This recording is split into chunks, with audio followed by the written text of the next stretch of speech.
Hey everybody, welcome back to my cottage rental by the beach. We are almost ready for the tenant who is coming in 2 days. Before we walk in, those who have been following the channel, check out the succulent planters. It seems like they're really loving their new home, so that's a good sign. One other thing I added, sort of like jewelry for the cottage, is this nice little brass door knocker. Because the cottage has a wire screen door, I didn't want to put the knocker on the metal door. It's going to sound terrible too. I decided to remove the old doorbell and add a brass door knocker, and I think it just adds so much charm to the place. Okay, let's go in. Now, the last to-dos on the list took the longest to complete.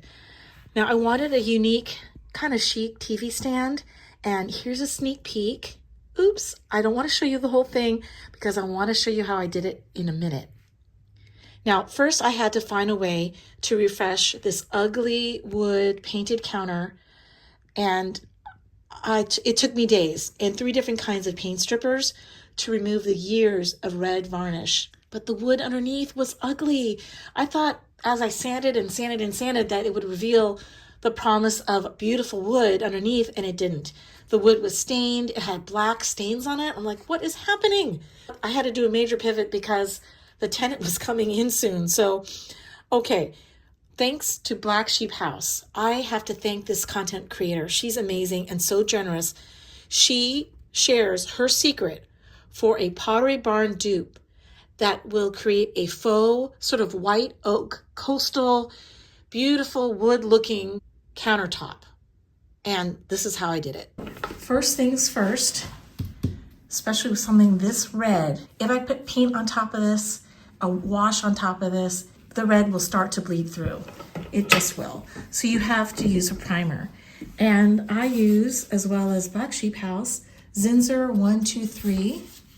It's an old can. Zinsser 123 primer. So I'm just going to be applying 1 layer of the primer.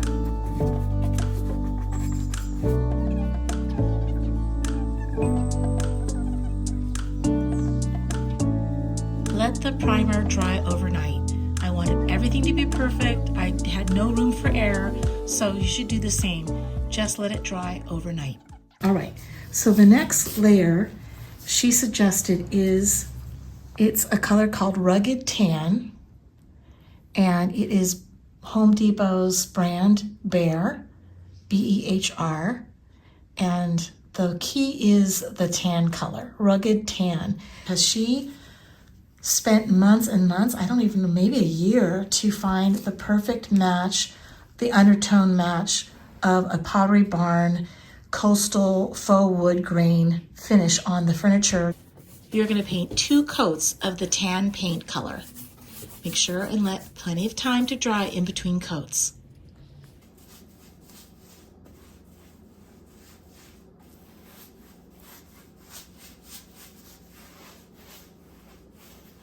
Now it's time for the exciting part. I am going to be putting on 1 layer of something called Decorative Glaze. It's in the color Java Brown.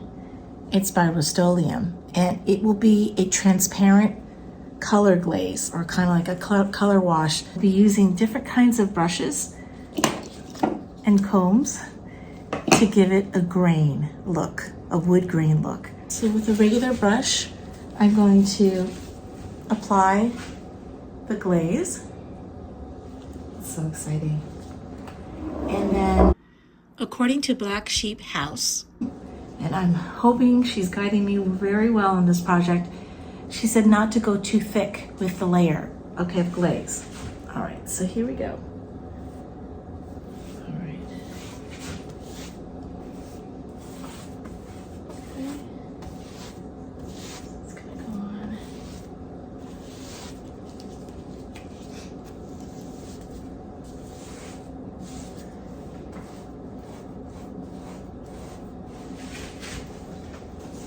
The thing about the glaze is that it's going to give you a little bit of time to work with it. So it's not going to dry right away.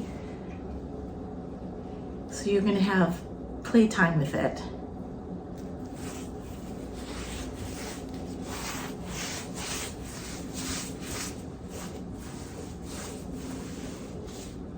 So Here it is. I think this is the right amount. You can tell it's a little bit soupy, a little bit thin.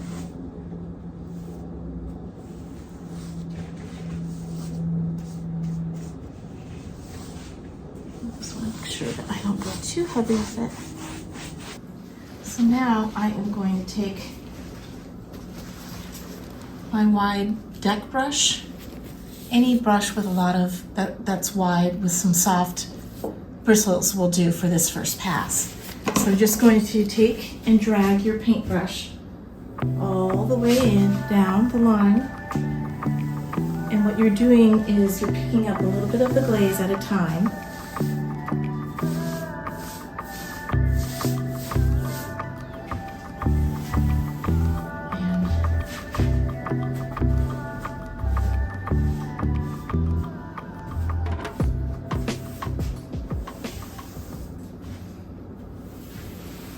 Picking up the glaze and just combing it through.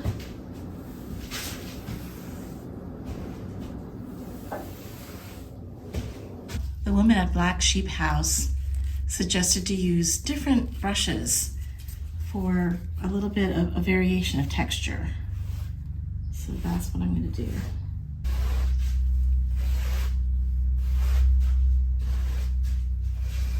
So this is the wood counter after applying the decorative glaze in the color Java Brown. And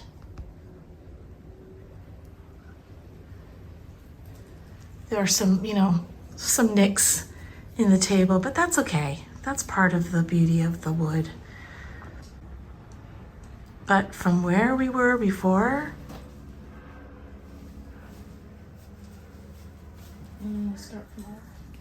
I think you did a great job of mimicking a wood look. I mean, this glaze is actually over a tan painted countertop.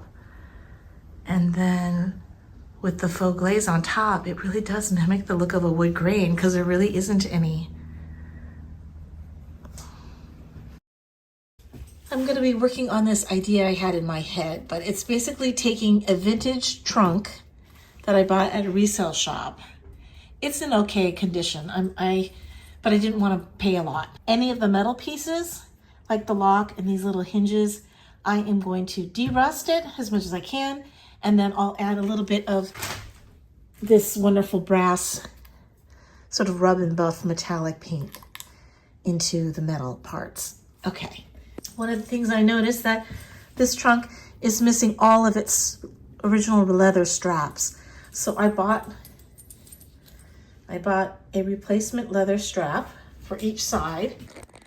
Okay, so I bought this stencil and thought it would be really nice to do the Louis Vuitton inspired monogram on the trunk, since that's actually how they became famous. I had trouble matching the color of the monogram, and it's not quite a perfect match. It's beige taupe by this company Angelus, and they make a line of leather paints. And I think it's a good match. I'm fine with it. To do almost the entire trunk, I only really needed this much paint. So that's nice. Okay, so I've already started. Sorry about that. But you know how you just don't always want to set up the camera when you're getting inspired. So I did this last night. This is the top of the trunk. Just the monogram areas. I'm going to seal it with an acrylic sealer to give it a little bit more stability. All right, so it's time to roll in my Louis Vuitton inspired TV cabinet stand. And I think my tenant will really love it. It's something that's unique. It's something that I like to add to each of my rental properties. And it's so practical, isn't it? Now, I added caster wheels because I wanted to be able to move the TV any which way the tenant needed it to be. And I'm really happy with it. That's it for Nutshell Living. And stay tuned for the next episode because I'm going to reveal the entire cottage before and after makeover. Okay, I'll see you then. Bye-bye.